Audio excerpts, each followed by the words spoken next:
Ngayon, isang magandang hapon mga kagulay. At ngayon, papunta ako dito sa may okrahan namin. Ayan, so medyo maganda ang panahon ngayon dahil nagbagsak na ng ulan na malakas dito kahapon. Ayan, so ngayon medyo makulimlim. So mabagsak ulit. So pakita ko lang sa inyo itong aming okra. Ayan, ito na siya. So okay naman siya. At malaki yung inangat niya nung naulanan.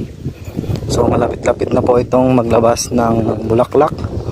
At marami na po siyang lumilitaw na pamulaklakan sa kanyang talbos. So ito po yung mga bulaklak na nauna. Ayan, so sa dahon, ayan, makikita nyo wala siyang sungkabayo.